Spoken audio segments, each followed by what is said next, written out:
There are moments in royal history that seem small on the surface but carry enormous weight beneath them.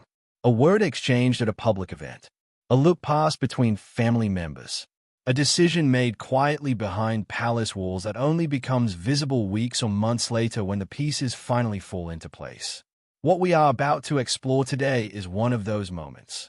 And while the British royal family has always been careful to keep its private tensions away from public view, sometimes the cracks become too wide to paper over, and the truth, or at least the shape of it, begins to show through. The story begins, as so many royal controversies do, not in a grand palace ballroom or at a state banquet, but in an ordinary setting. A local horse show. A Sunday afternoon. Children in riding boots. Parents sipping tea from paper cups. It was exactly the kind of low-key family outing that Prince William and Princess Kate have always preferred for their children, a chance to let George, Charlotte, and Louis simply be kids, away from the cameras, away from the protocols, and away from the relentless scrutiny that follows every member of the Wales family everywhere they go. Princess Charlotte, now 9 years old, has grown into a quietly remarkable young girl. Those who have observed her at public events consistently remark on the same qualities. A natural composure, a warmth that mirrors a mother's famous ability to put people at ease, and something in her eyes, a particular kind of watchfulness and intelligence that many say recalls her late grandmother, Princess Diana. Charlotte is not a child who appears to need the world's approval. She carries herself with a quiet confidence that seems to come from somewhere deep and settled within her. On that Sunday afternoon at the horse show, by all accounts, she was simply happy, excited about the ponies, cheering for young riders, being 9 years old in the best possible way. But something happened, something that began small and ended up reverberating through the royal household in ways that nobody at that horse show could have anticipated when the day began. To understand what happened, you first need to understand the complicated web of relationships that surrounds the modern British royal family. When King Charles married Camilla Parker Bowles in 2005, it was the culmination of a decades-long love story that had caused immense public pain, particularly given the circumstances of Charles's first marriage to Princess Diana and the way that marriage ended. Camilla's path to acceptance was long and genuinely difficult. She was patient. She was strategic. She stayed largely in the background for years, letting public opinion shift gradually rather than trying to force it. And it worked, to a significant degree. By the time Charles ascended to the throne in 2022, Camilla had been named Queen Consort, a title that once seemed unthinkable to large sections of the British public. But Camilla brought with her not just her own history but her family. Her children from her first marriage, Tom Parker Bowles and Laura Lopez, have been careful to maintain a respectful distance from royal spotlight. They understand the assignment, as it were. They know that their mother's position is fragile in ways that official titles cannot fully protect, and they have generally behaved accordingly. However, as a second generation grows up in the orbit of the crown, the lines can become blurrier. Young people who have grown up seeing their grandmother at the center of royal life sometimes develop a sense of proximity that does not fully account for where the actual boundaries lie. Camilla's grandchildren exist in an interesting and genuinely difficult position. They are connected to the royal family through blood and relationship, but they hold no royal titles, no official standing, and no formal place in the line of succession. They attend royal events. They appear in family photographs. They are, in a real sense, part of the extended royal world. But they are not royals. And that distinction, which might seem technical and unimportant on a relaxed Sunday afternoon at a horse show, can suddenly become very significant indeed when words are exchanged between a young girl who is third in line to the throne and a young girl who is not. Royal watchers have noted for some time that William and Kate have been extraordinarily deliberate about the environment in which their children grow up. The emphasis on normalcy is genuine and consistent. The children attend school like other children. They participate in activities like other children. They are encouraged to form friendships based on genuine connection rather than on social calculation. Kate in particular has spoken, in the careful way she always speaks, about wanting her children to have a childhood that grounds them in real experience before the weight of royal duty settles on their shoulders. This philosophy creates a tension, however, that is difficult to entirely resolve. Because even at a relaxed local horse show, Charlotte is not simply another child in riding boots. She is the daughter of the future king. She is watched. She is photographed when cameras can reach her. And the people around her carry their own awareness of her position, whether they acknowledge it consciously or not. Relationships formed in that context are never entirely free of the asymmetries that royalty creates, no matter how much everyone involved might wish otherwise. When accounts of what happened at the horse show began to circulate, the details were striking not because they involved any dramatic public confrontation, but because they were so ordinary and yet so pointed. A shared drink, a broken agreement, words spoken quietly, without shouting, without drawing the crowd's attention, but aimed with a precision that made them far more damaging than a casual piece of childhood thoughtlessness. The essence of what was reportedly said involved suggesting to Charlotte that her position was not what she thought it was, that her mother was not genuinely who people believed her to be, that Charlotte herself would ultimately amount to little more than someone's future wife, a prop in a dynastic arrangement, nothing more. These are not the kinds of things children typically say to one another spontaneously. They are the kinds of things that filter down. They are things heard at dinner tables and in conversations not meant for young ears, absorbed and then deployed in moments of friction without a full understanding of the damage they can do. Charlotte's response, if the accounts are accurate, speaks well of her. She did not retaliate. She did not make a scene. She walked to her mother. She held Kate's hand. And Kate, who has spent 15 years learning how to absorb public pressure without cracking, reportedly held her daughter and said nothing publicly, which is perhaps the most characteristic response imaginable. William's reaction was a different matter. Parents can absorb a great deal of criticism directed at themselves. It is a different experience entirely to see your child hurt by words that are rooted not in genuine childhood conflict, but in attitudes absorbed from adults. By every account, William's response was not hot-tempered or impulsive. It was deliberate. That deliberateness, the waiting, the thinking, the weighing of options before acting, is arguably more telling than an immediate explosion of anger would have been.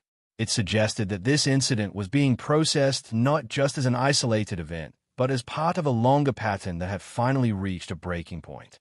The social media post attributed to William in various reports was brief and pointed. It communicated, without naming anyone, that his family was his first priority and that anyone who believed they could harm his daughter and maintain their proximity to the Wales family was operating under a serious misapprehension. The reaction to this post was immediate and substantial. For many observers, it represented something they had been waiting to see from William for years, a direct, personal statement that cut through royal formality and spoke plainly about where his loyalties lay and what he would not accept. The question of Camilla's role in what followed is genuinely complex and deserves careful treatment. Camilla has navigated an extraordinarily difficult position for 2 decades. She is not Diana. She never claimed to be. And to her credit, she has not tried to be. She found her own way of operating within the royal structure, and by many measures, she succeeded. She became queen consort. She earned a degree of public acceptance that once seemed impossible. Those are real achievements, however one feels about the personal history involved. But the horse show incident exposed a tension that had probably been building for some time. Camilla's grandchildren are not her fault. Children develop attitude from their environments, from overheard conversations, from the emotional atmospheres of the homes they grow up in. If a young person in Camilla's extended family had absorbed certain ideas about where the real power lay, about who was genuinely royal and who was performing royalty, those ideas did not emerge from nowhere. They reflected, however imperfectly and through a child's distorted lens, some version of attitudes that existed somewhere in the ecosystem around her. When reports indicated that Camilla's granddaughter was subsequently removed from the guest list for royal family events, the reaction was predictably divided. Some saw it as proportionate and necessary. A line had been crossed. Access to the royal family is a privilege, not a right, and privileges can be withdrawn when they are abused. Others felt the response was excessive, arguing that children make mistakes, that a private conversation would have been more appropriate, and that the public nature of William's statement turned a family matter into something unnecessarily theatrical. Both positions contain real merit.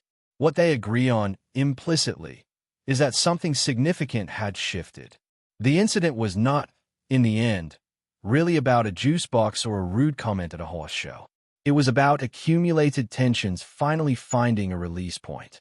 It was about William signaling, clearly and deliberately, that the careful balance of tolerance and accommodation that had characterized royal family dynamics since his father's second marriage had reached its limits. The response from the British public and from royal commentators was notably sympathetic toward William and Kate. Part of this reflected genuine feeling for Charlotte, a child who by every visible measure is simply trying to grow up with some semblance of normalcy while carrying the impossible weight of being born into one of the most scrutinized families in the world. The image of a 9-year-old girl being told, essentially, that she would never be more than a means to a dynastic end is genuinely disturbing, and people responded to it with appropriate feeling. But there was also something larger operating in the public reaction. Kate Middleton has been subjected to an extraordinary volume of criticism over the course of her marriage to William. The nature of that criticism has shifted over the years but has never entirely stopped. Early complaints centered on her relatively ordinary background and the suggestion that she had been too calculating in her pursuit of William. Then came criticism of her personal style, her parenting choices, her perceived coolness in public versus her supposed private warmth, the invasion of her privacy through photographs taken without consent. More recently, her health struggles and the public's reaction to her cancer diagnosis and treatment revealed just how much goodwill had quietly accumulated despite all the noise. People had watched Kate absorb criticism with grace and silence for 15 years. Seeing William finally respond publicly, even obliquely, to what his family had endured touched something. It felt, to many observers, like a long overdue acknowledgement that patience has limits and that dignity should not require endless passive acceptance of treatment that no one deserves. There are deeper questions here that the incident at the horse show raises without fully answering. Questions about what it means to be adjacent to power. Questions about whether proximity to the crown creates obligations that Camilla's extended family has not always honored. Questions about how William will ultimately define his future monarchy and who will have a place within it. William has spoken, in various ways and contexts over the years, about his desire to modernize the monarchy while preserving what is genuinely valuable about its continuity. He has spoken about his mother, about her legacy, about the way she connected with ordinary people in ways that the institution often failed to replicate. He carries Diana with him in a way that is not performative but deeply personal. And one thing that appears clear from the way he responded to the horse show incident is that he will not allow his daughter to be diminished by the dynamics that shaped his own complicated childhood. If Charlotte inherits anything from her father, let it be this: the knowledge that her worth is not determined by who she marries or who sits closest to the throne, but by who she is. The broader lesson of this episode, if there is one, is about the invisible lines that run through institutions built on hierarchy and tradition. The British royal family operates within a structure that assigns worth based on proximity to the crown, and everyone who exists within that structure, whether by birth or by marriage or by extended familial connection, absorbs some version of its logic. Children are not immune to this. They learn what the adults around them believe, even when those adults are careful not to say it directly. William's response to what happened to Charlotte was not, at its core, about a single rude comment from a young girl who probably did not fully understand the weight of what she was saying. It was about making visible a set of values that he wants to define his family's future, values that prioritize genuine dignity over performed deference, that distinguish between those who have earned their place in the royal story and those who have assumed it, that make clear, quietly but unmistakably, that the next chapter of the British monarchy will be written on different terms. Charlotte will grow up. She will find her own way of inhabiting the remarkable and burdensome position she was born into. If the accounts of that Sunday afternoon are accurate, she has already demonstrated, at 9 years old, more grace under pressure than many adults manage in a lifetime. She walked to her mother. She held on. She let the adults handle what needed handling. And William handled it. Not perfectly, perhaps, not in a way that everyone agreed with, but as a father who had made a decision and was prepared to stand behind it. In an institution that often values consensus over conviction, that clarity means something. It means everything.